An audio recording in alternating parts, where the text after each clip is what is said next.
erste Geschichte gelesen? Könnt ihr euch daran noch erinnern? Ich habe eine kurze Zwischenfrage. Also erste fertige Geschichte und sagt, ach, guck mal, ich habe eine Kurzgeschichte oder einfach so. Ja, wer war der erste Leser tatsächlich? Ne? Nach dem Autor war es Leser. Ja. Ich glaube, das war, ich habe im Publikum gesehen, eine Deutschlehrerin von mir, die mir damals geholfen hat, bei dem Dossier für die Prüfung in Hildesheim angenommen zu werden. Und der habe ich die Texte gezeigt, weil ich wissen wollte, taugt es, was kann ich nicht bewerben. Und wie war die Reaktion? Und es war eine positive Reaktion. Ich habe mich dann auch beworben und bin durch die Prüfung gekommen. Ja, ich glaube, das war die erste. Valerie, bei dir, kannst du mich noch entsinnen, wann das war? Ich glaube, das ist schon richtig lange her. Ich glaube, es war meine Mutter. Die Mutter hat die erste Geschichte geschrieben. Sie ist selber Schriftstellerin? Sie ist selber auch Literatin und wir sind gemeinsam mit sehr, sehr vielen Kinderbüchern und später bisher Erwachsenenbüchern aufgewachsen und haben so letztes Jahr wirklich dran gemeinsam gemacht. Das heißt, sie war meine erste Ansprechpartnerin. Erste Ansprechpartner und auch erste Kritikerin, kann man das so sagen? Erste Kritikerin.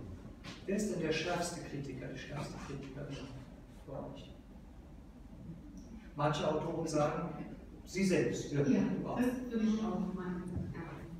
Nächste Frage. Was ist inspirierender? Orte, Menschen, Objekte oder gar eine Verbindung, Situationen, Begegnungen? Ich glaube, das kann man gar nicht miteinander trennen. Jeder Mensch ist zwangsläufig gerade irgendwo und steht auch in irgendeiner Verbindung miteinander. Und ich liebe das alles. In der Verbindung, ja. In der Verbindung. Ja, ja. Bei dir? In erster Linie Menschen, aber tatsächlich befinden sich Menschen immer an Orten. Das ist uns nicht davon zu trennen, aber an Menschen finde ich am interessantesten. Orte spielen auch in meinen Texten auch nicht große Rollen. Also, eine Frage zum Schreiben. Wann bleibt ein weißes Blatt weiß? Und bitte nicht sagen, wenn man es unberührt lässt, das ist schon klar. Aber anders gefragt, in welchen Phasen oder auch Tages- und Nachtzeiten seid ihr am unproduktivsten? Wann könnt ihr nicht schreiben? Lässt sich das so festmachen oder ist Kreativität eine 24-Stunden-Angelegenheit? Bei mir, ich kann sehr morgens früh nicht arbeiten, bin ich zu müde. Und abends spät geht es auch nicht mehr. So ab 10 wird es schwierig, bin ich auch wieder müde. Die Müdigkeit ist ein großer Feind. Ja, das verstehe ich gut. Wenn man so müde ist, kommt nichts mehr raus. Ja. Auch wenn man sehr betrunken ist, ist es so schwer zu lesen. Also feste Arbeitszeiten, abgesehen vom Trunkenheitszustand, gibt es nicht. Wie bei Thomas Mann, der morgens, weiß ich nicht, immer Punkt 8 Uhr, 8 Uhr oder 9 Uhr beginnen musste und dann systematisch 3 Stunden schrieb. Ich halte das natürlich konsequent flexibel. Man hat ja einen Alltag und in dem Alltag gibt es viele Probleme. Und immer wenn man Zeit hat, sich nicht diesen Problemen zu widmen, kann man schreiben. Gibt es einen Stoff oder ein Thema, das ihr kategorisch ausschließt, wo ihr sagt, das interessiert mich nicht und aus anderen Gründen würde ich darüber niemand schreiben? Mit Blick in die Zukunft, dass man sagt, das ist ja taugt nicht. Ich würde von einem Genre sprechen, Krimis, glaube ich. Das wäre nicht für mich, wenn man dann zu sehr durchplanen muss von vornherein. Ich bin nicht so der große Planer. Ich höre mich wieder auf von erotischen Krankenschwestergeschichten aus. Ich weiß nicht, für Sie das eine herbe Enttäuschung, diese Frau darstellen muss. Es mag solche geben. Leider will ich auch die Gretchenfrage stellen, was kann Literatur oder was soll Literatur? Vielleicht weniger abstrakt für euch persönlich. Also was ist, für wen schreibt ihr, warum schreibt ihr Literatur?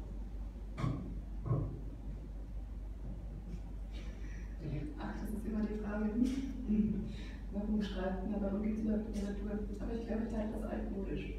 Ich denke tatsächlich, Literatur verändert auf die eine oder andere Art und Weise die Welt und kann auch tatsächlich spannende Zäsuren in Gedanken hervorbringen und ein bisschen Unordnung im Hirn stiften. Und das ist das, was ich am meisten dran schätze. Es kommt ein bisschen Chaos in die Welt geboren oder man hat aber eine Erkenntnis und man wird ein bisschen klüger und man wird ein bisschen berauscht.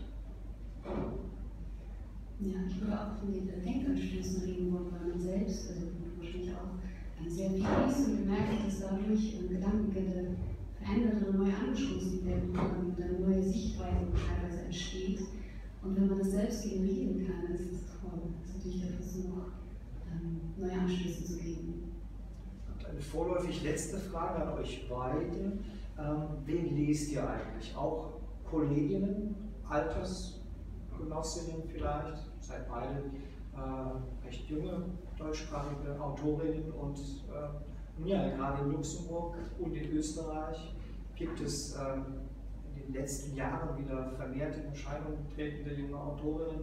Liest man, was die Kolleginnen so schreiben? Ich denke an Via Kaiser als Beispiel in ihrem Fall. Ja, sie fällt einem immer als erstes ein. Das auch nicht. Oder lesen Sie dann doch ganz andere Sachen? Nein, da bin ich überhaupt nicht so kollegial. Ich lese tatsächlich nur, wenn es mich interessiert. Und Via Kaiser habe ich zum Beispiel nicht gelesen. Okay. Wie ist es bei dir? Nora, du hast mir vor einem Jahr schon mal gesagt, dass du eher andere Fixsterne hast. Vielleicht sind die mittlerweile nicht mehr fix. Ja, also ich muss schon sagen, dass ich irgendwie immer 10 Jahre zu spät sind. Wenn irgendwie im Lesen, mir fehlen irgendwie 10 Jahre. Also ich lese Bücher, die irgendwie um die 2000 oder so erschienen sind und noch später. Aber so aktuell weiß ich tatsächlich nie wirklich, was geschrieben wird. Das werde ich dann auch später lesen. Es gab Fixsterne wohl, verschiedene Autoren, die ich auch immer wieder nenne, die sprachlich sehr bewundert wurde dafür, wie sie mit Erzählform umgehen, wie Mayröck oder Bachmann oder Strauß, Anne Schmidt, so ganz sehr sprachlich arbeiten. Aber da kommen über die Jahre immer neue Autoren dazu, wenn man weiter liest und nicht immer den gleichen Brei auch lesen mag. Und, ich habe neuerdings ein Buch von Stanislaw Lem gelesen, den Godfather of Science Fiction. Da war ich sehr begeistert. Ich wusste nicht, dass ich Science Fiction mag. Und habe dann auch verstanden, warum ich, den lese ich jetzt ja aktuell, warum ich das Buch von Leif Rand so mochte, der jetzt auch im EPW im März oder so gelesen hat. Das ist so, glaube ich, der aktuellste Autor, den ich mochte in letzter Zeit. Dann hast du vor 4 Jahren aber auch den Namen Charles Bukowski in einem deiner ersten Interviews erwähnt. Und wir werden, wenn du die Geschichte, ich erinnere mich noch daran, an das Gespräch mit Victor Gary damals. Und wir werden in dieser ersten Geschichte, so viel sei gespoilt, auch den Namen Bukowski wieder hören. Stimmt. Ja. Mehr dazu, wenn du so meinst.